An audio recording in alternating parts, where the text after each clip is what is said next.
Tennessee is debating, as I guess, a bill on homelessness. And during this discussion, Tennessee State Senator Frank Nicely explains how homeless people, it's not the end of the road for them. They can pull themselves up by their bootstraps and they can make something of themselves, just like Adolf Hitler. Wait, what? Speaker, I haven't given you all a history lesson in a while, and I want to give you a little history on homelessness.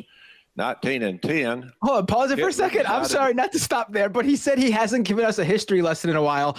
I am really interested in hearing what those prior history lessons the lecture were. series. Right. The Tennessee courses. Speaker, I haven't given you all a history lesson in a while, and I want to give you a little history on homelessness. 1910, Hitler decided to live on the streets for a while. So for 2 years, Hitler lived on the streets and practiced his oratory and his body language and how to connect with masses, and then went on to lead a life that got him in the history books. So a lot of these people, it's not a dead end. They can come out of these homeless camps and have a productive life, or in Hitler's case, a very unproductive life. I support this bill. Thank you. What's this guy's name again? Frank Nicely. Frank Nicely, yes. Very perfect name. He's being quite frank, and he's putting Hitler's history quite nicely, actually.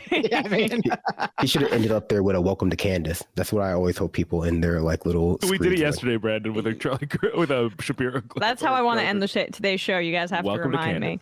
So the Tennessee legislature was debating HB 0978, a bill that makes, quote, solicitation or camping along a controlled access highway or entrance to an exit ramp a misdemeanor warranting a $50 fine and community service work. So they want to fine homeless people for living on the streets. That's the bill's purpose. It's just a part of, and also it passed, by the way. So this is just a way to further criminalize poverty. But I'm not familiar with Hitler's history. Homelessness. But he did say he chose to live on the streets. Can someone clarify this for me? This was a voluntary decision, was it not? Oh, I don't know. I mean, he was impoverished. Every good Führer has to do so, Emma. Don't you know that every good Führer needs to be homeless for a few years? It builds character. Yeah, as a painter in Vienna, I believe he was impoverished. I mean, somebody who legitimately, George Orwell, voluntarily lived among homeless people for a book. This is such a bizarre example, because it's like, what are you saying? I get it from invoking Hitler in the sense that you want to portray every homeless person as maybe a latent Hitler, because you hate homeless people, but to say it as an positive, inspirational story. Yeah, keep your head up. It might turn around for you. You could be in the history books just like Hitler. I think that it's rude to imply that there's anything suspicious about Hitler being the first person you think of for all your examples. About homelessness, about pulling yourself up by your bootstraps, there's nothing wrong with constantly drawing upon a figure that everyone's familiar with. That's what a good history teacher does. Steve Harvey had some homelessness issues before he became very successful. Yeah, why didn't that come to Frank Nicely's mind? We could use that instead, Senator. Yeah, but he's got Hitler on the brain.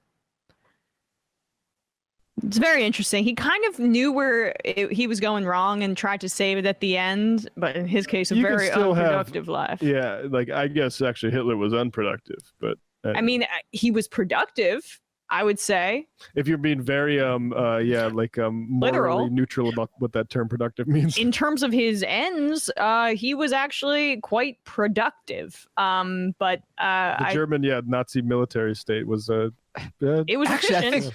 I think we were better off when Hitler was homeless. So I'm against the bill now. Actually, yeah, we need to keep him homeless.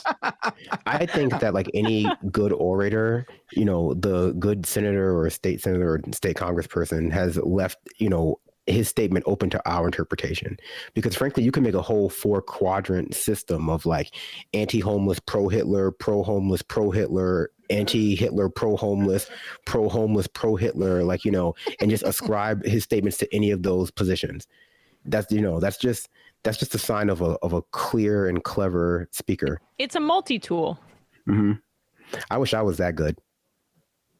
Me too. You know, I think a smart person would have like put the two and two together as like maybe Hitler's upbringing and the struggle he had at homeless gave him the, you know, affected him in a way that turned him into the terrible person he was.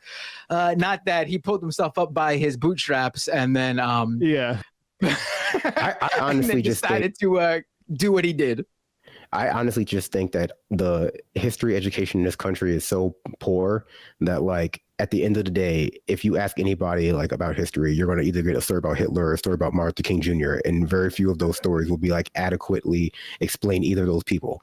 And so, like, if you're just drawing for an example in our society, you're just either going to pull up Hitler or Martin Luther King Jr. Yeah, I mean, one day you could be sleeping in your car, and the next day, if you get on your grind enough, you could kill millions of Jews.